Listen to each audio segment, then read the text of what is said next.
भारत के कुल राज्यों पर 70 लाख करोड़ का कर्ज है।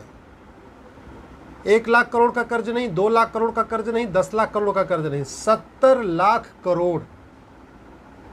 उत्तर प्रदेश पे 6 लाख करोड़ का कर्ज है, बिहार पे 3 लाख करोड़ का कर्ज है, बंगाल पे 4 लाख करोड़ का कर्ज है, महाराष्ट्र पे 6 लाख करोड़ का कर्ज, तमिलनाडु पे 6 लाख करोड़ का कर्ज, आंध्रा तेलंगाना पे 3-3 लाख करोड़ का कर्ज, पंजाब पे 3 लाख करोड़ का कर्ज है। छोटा सा दिल्ली है, इसके ऊपर भी 50,000 करोड़ का कर्ज है। कुल 70 लाख करोड़ का कर्ज है। इसके बावजूद पॉलिटिकल पार्टियां चुनाव के पहले मुफ्तखोरी का कंपटीशन करती हैं। एक पॉलिटिकल पार्टी कहती है कि हम आपको मंगलसूत्र देंगे, दूसरी पॉलिटिकल पार्टी कहती है हम तो चेन देंगे, तीसरी पॉलिटिकल पार्टी कहती है हम तो स्कूटी देंगे, चौथी पॉलिटिकल पार्टी कहती है हम तो कैश भी देंगे। सारे वादे कर रहे हैं, पैसा कहाँ है कुछ नहीं पता। अगर मेरे जेब में 100 रुपये नहीं है और मैं 500 रुपये का सामान खरीदने का वादा करूं, तो इसका मतलब कुछ न कुछ तो गलत करना पड़ेगा ना। इसीलिए इस मुफ्तखोरी को रोकने के लिए मैंने सुप्रीम कोर्ट में PIL फाइल किया। इस साल जनवरी 2022 में मैंने PIL फाइल किया।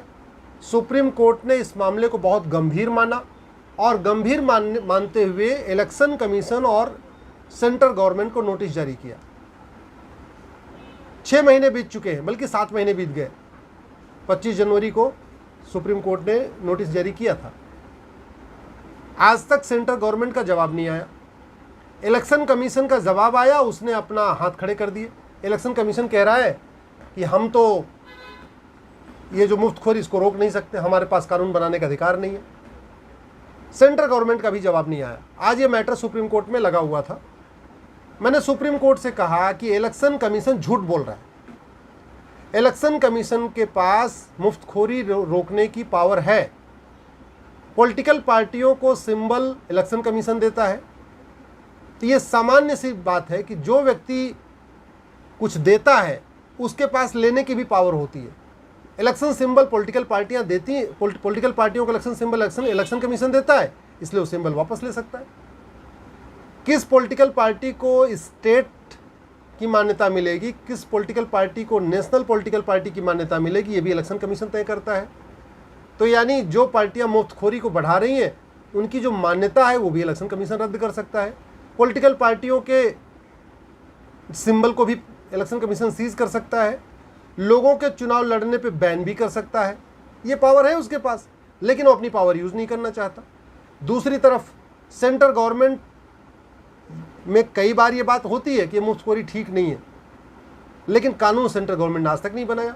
इसके पहले भी सुप्रीम कोर्ट ने एक बार बालाजी केस में कहा था कि आप मुफ्तखोरी रोकने के लिए कानून बनाइए, कानून नहीं बना। इलेक्शन कमीशन को कहा था मुफ्तखोरी रोकने के लिए गाइडलाइन बनाओ, गाइडलाइन नहीं बनी। तो आज मैंने यही कहा कि अब ऐसे बात नहीं बनेगी। पॉलिटिकल पार्टियों की मान्यता रद्द करने, कैंडिडेट के चुनाव लड़ने पे रोक लगाने के लिए एक गाइडलाइन ज़रूरी है, सुप्रीम कोर्ट का डायरेक्शन ज़रूरी है।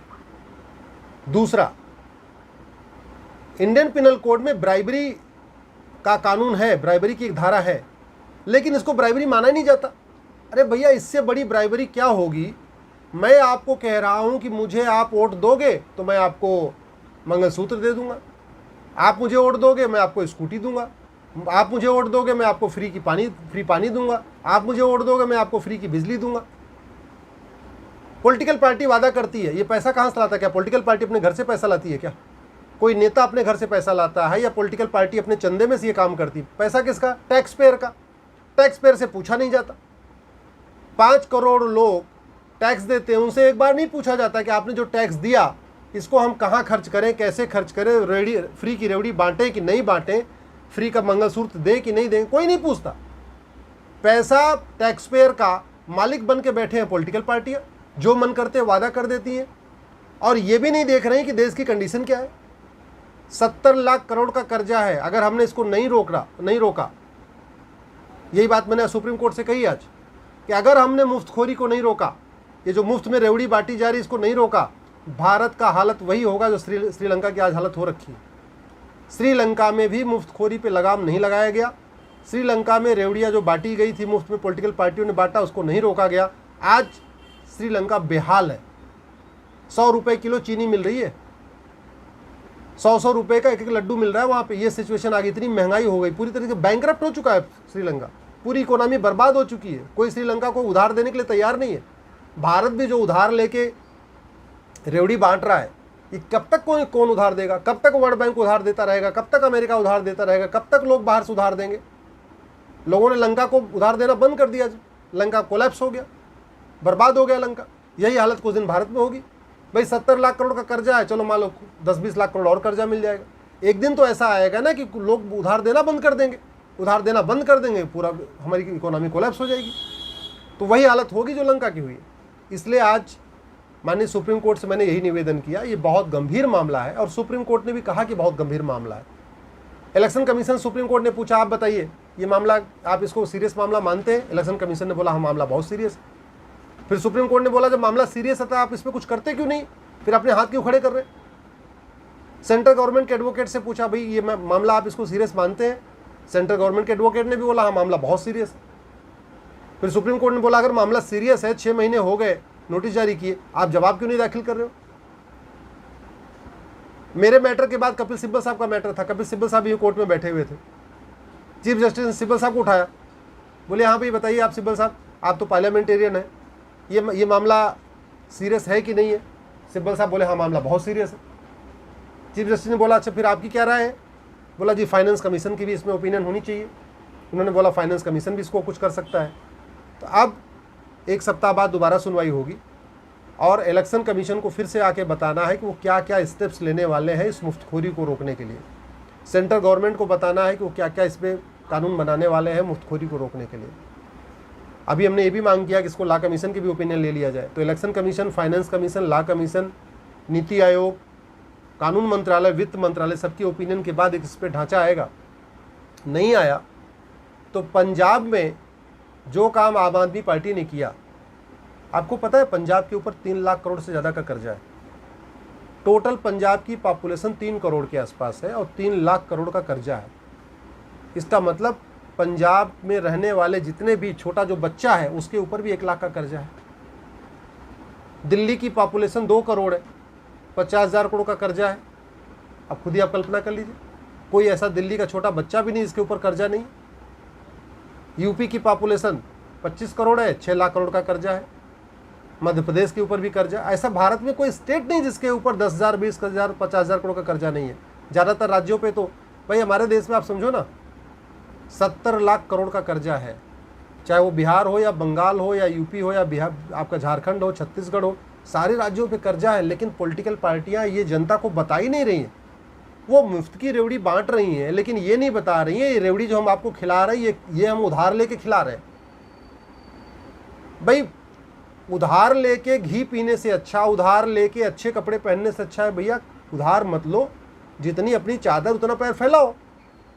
पैसा है नहीं, कभी वर्ल्ड बैंक से मांग रहे हैं, कभी इनसे मांग रहे हैं, कभी उनसे मांग रहे हैं, कभी अमेरिका से मांग रहे हैं, कभी जापान से मांग रहे हैं।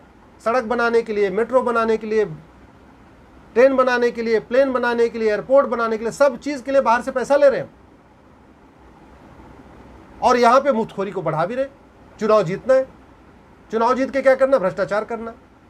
70 लाख करोड़ का कर्जा है, 70 लाख करोड़ का बजट है। इस बजट का 20% हर साल घूसखोरी, कमीशनखोरी, दलाली में जा रहा है। आपने देखा होगा अभी बंगाल में, बिहार में किस तरीके से, बंगाल के ऊपर भी 4 लाख करोड़ का कर्जा है और मंत्री 20-20 करोड़ अपनी महिला मित्रों को दे रहे हैं। जिस राज्य के ऊपर इतना बड़ा कर्जा हो उस राज्य का एक मंत्री अपनी महिला मित्र को 20 करोड़ रुपए उसके घर में मिला है। अभी भगवान जाने टोटल कितना और पैसा होगा। 20 करोड़ तो कैश मिला है।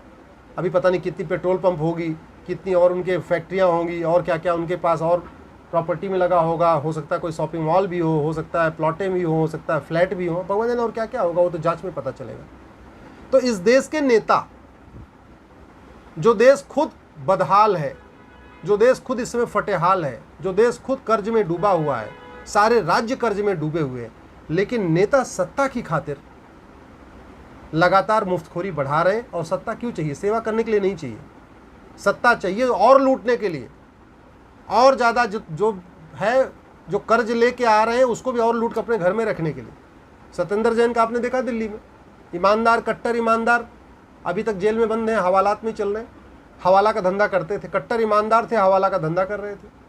अभी आपने दिल्ली का देखा शराब के ठेके में क्या क्या कहानी हुई है, सीबीआई जांच चल रही है, कुछ दिन बाद पता चलेगा कि जो दलाली हुई इसमें किसने किसने लिया।